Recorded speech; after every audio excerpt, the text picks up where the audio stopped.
అటువంటి సంస్కృతి ఉంటే తెలంగాణ రాష్ట్రంలో ప్రత్యేకించి బీసీ బిడ్డల ఇళ్లలో మరీ ముఖ్యంగా ఆడబిడ్డలకు కాళ్ళు మొక్కి ఏదన్నా శుభకార్యం ఉంటే తండ్రులు అన్నదమ్ములు బయటకు వెళ్ళేటటువంటి సంస్కృతి ఉంటుంది.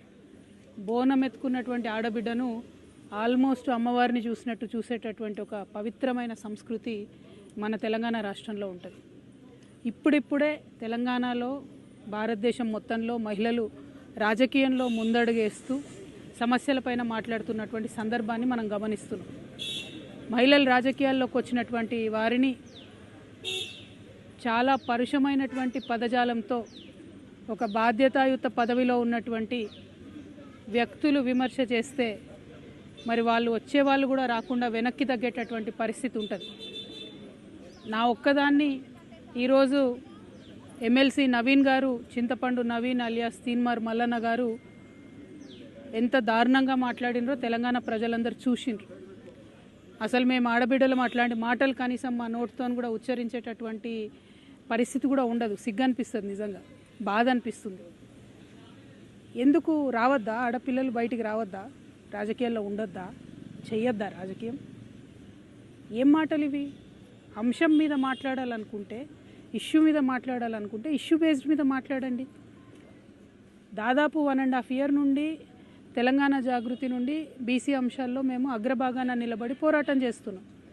నేను ఏ ఒక్కనాడు కూడా తీన్మార్ మల్లన్న గారిని ఒక్క మాట కూడా అనలేదు. నేను అసలు ఆయన నన్ను ఎందుకన్నాడో కూడా నాకు తెలియదు. నన్ను అనాల్సిన సందర్భం ఏందో కూడా నాకు తెలియదు. సరే, ఆయనకి ఏం కోపం ఉందో లేకపోతే ఎవరన్నా ప్రేరేపించిండ్రో ఎందుకన్నారో నాకు తెలియదు.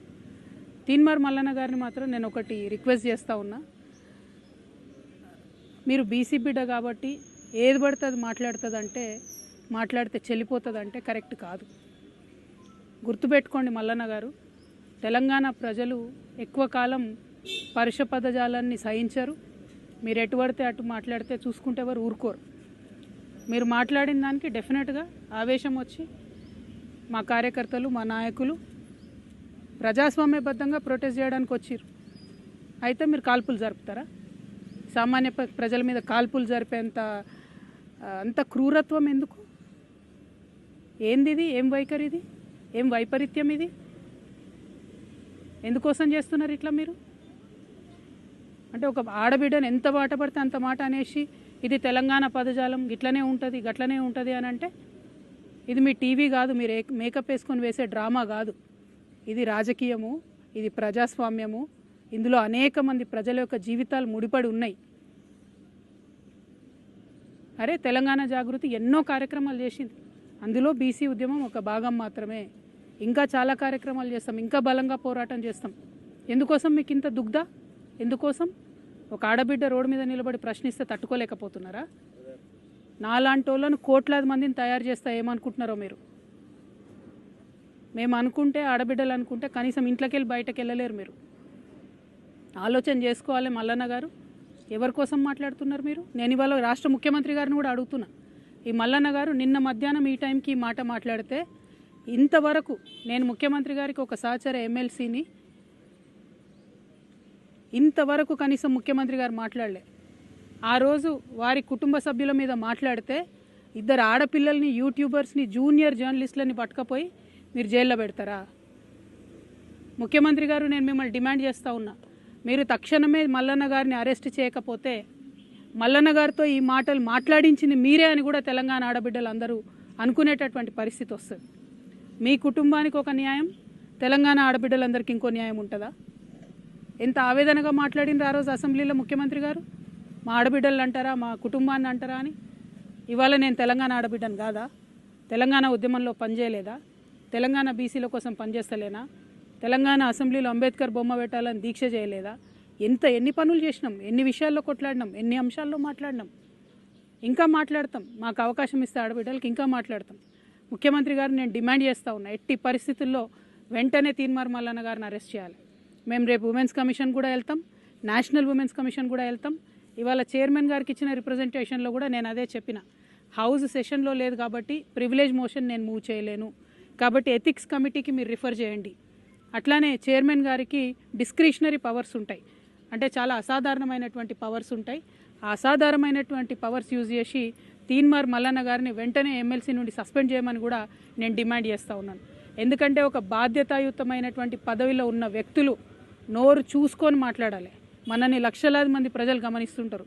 నాకు మాట్లాడరాక కాదు, నాకు భాష తెలియక కాదు, కానీ కంట్రోల్లో ఉండాలి, లిమిట్లో ఉండాలి, ప్రజాస్వామ్యబద్ధంగా ప్రశ్నించాలి. అది వదిలిపెట్టి మీరు ఏది పడితే అది మాట్లాడతామంటే మాత్రం మేము ఇక్కడ ఊరుకోము. ఏదో ఆడబిడ్డ కదా, ఓ సంస్థ నడుపుతుంది కదా, ఆమెను ఏదన్నా ఎవరుంటారు వెనక అనుకున్నారేమో. నా వెనక లక్షలాది మంది తెలంగాణ ఆడబిడ్డలు ఉన్నారు. నా వెనక లక్షలాది మంది తెలంగాణ అన్నదమ్ములు ఉన్నారు. నేను మామూలు ఆడబిడ్డను కాదు చెప్తున్నా. అగ్గి రవ్వనై రగులుతా ఎక్కువ తక్కువ వేస్తే. తీన్మార్ మల్లన్న గారు జాగ్రత్త, నేను చెప్తున్నా, జాగ్రత్తగా ఉండండి. Thank you. జై తెలంగాణ.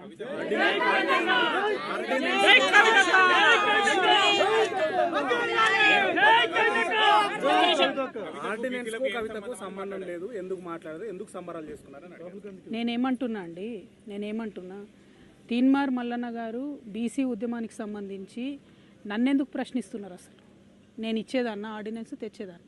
నేను మీలాగానే ఉద్యమం చేస్తున్నా, ఆయన ఉద్యమం చేస్తున్నారు. అసలు నేను ఆయన ఎప్పుడన్నా ఏమన్నా అన్నానా? ఆయన అంతటా ఆయన వచ్చి నా మీద ఎందుకు మాట్లాడుతున్నారు? అంటే నాకు వ్యతిరేకులు ఎవరు ఆయనను ప్రేరేపిస్తున్నారా? అది ముఖ్యమంత్రి గారు ప్రేరేపిస్తున్నారా? ఎవరు ప్రేరేపిస్తున్నారు మరి? ఎందుకంటే ఈయన మాట్లాడి 24 గంటలు అయిపోతే ప్రభుత్వం కనీసం చర్య తీసుకోలే. మీ మీద ఒక ట్వీట్ పెడితే రాత్రికి రాత్రి చిన్నపిల్లల్ని ఎత్తుకపోయి జైల్లో పెడుతున్నారే. మీ మీద ఒక ఫేస్బుక్లో కమెంట్ పెడితే ముఖ్యమంత్రి గారు ప్రత్యేక బృందాలను పెట్టి వెతికి మరీ అరెస్ట్ చేస్తున్నారే. ఒక ఎమ్మెల్సీని, ఒక ఆడబిడ్డని, ఇదేనా మీరు తెలంగాణ ఆడబిడ్డలకు ఇచ్చే రక్షణ? అందుకే క్రైమ్ పెరిగిపోతున్నది. ముఖ్యమంత్రి గారు ఇంత అలుసుగా ఉంటున్నారు మహిళలను ఏమన్నా కూడా. కాబట్టి ఇక సాధారణ మహిళల పరిస్థితి ఏందండి? ఓ పదవిలో ఉన్న ఎమ్మెల్సీకే ఇటువంటి గతి ఉంటే ఈ రాష్ట్రంలో సాధారణ మహిళల పరిస్థితి ఏంటి చెప్పండి? ముఖ్యమంత్రి గారు చర్యలు తీసుకోవాలి. ఆయన తీన్మార్ మల్లన్నకి ఏం సంబంధం? ఆయనని ఏమన్నా నేను అసలు ఎప్పుడూ ఏమనలేదు. నేను ఇన్ని 1.5 years నుండి బీసీల కోసం కూడా ఒక్క సెకండ్ కూడా నేను ఆయన గురించి మాట్లాడలేదు. ఆయన ఎందుకు నా గురించి మాట్లాడాలి? First point. సెకండ్ పాయింట్, ముఖ్యమంత్రి గారు మాత్రం చూసి చూడనట్టుగా ఈ వ్యవహారంలో ఊరుకుంటే తెలంగాణ ఆడబిడ్డలందరం కూడా ఇది మాకు అవమానంగానే భావిస్తాం. కానీ నేను ఇంకా బలంగా సమస్యల మీద కొట్లాడుతూనే ఉంటా. వెనక్కి తగ్గే క్వశ్చనే లేదు. మిమ్మల్ని మాత్రం నేను ఇవాళ కోరేది ఒకటే, ఆడబిడ్డల్ని గౌరవించడం నేర్చుకోండి. ఇలా బోనాలు, మాంకాలమ్మ బోనాలు, పొద్దున్న లేచి నేను బోనాలకు పోయేది ఉండే, అది బంద్ పెట్టుకొని ఇదే దుకాణం నడుస్తుంది పొద్దున్న నుంచి. ఎందుకు ఇవన్నీ?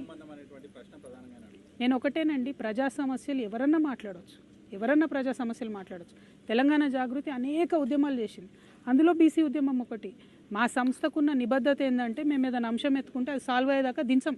మహిళా బిల్లు ఎత్తుకున్నా దించలేదు, ఏ అంశమైనా సాల్వ్ అయ్యేదాకా దించం. అంబేద్కర్ విగ్రహం అయినా కానీ ఏదైనా కూడా ఇష్యూ సాల్వ్ అయ్యే వరకు దించం. బీసీ ఉద్యమం కూడా అంతే, ఇష్యూ సాల్వ్ అయ్యే వరకు దించే ప్రసక్తే లేదు.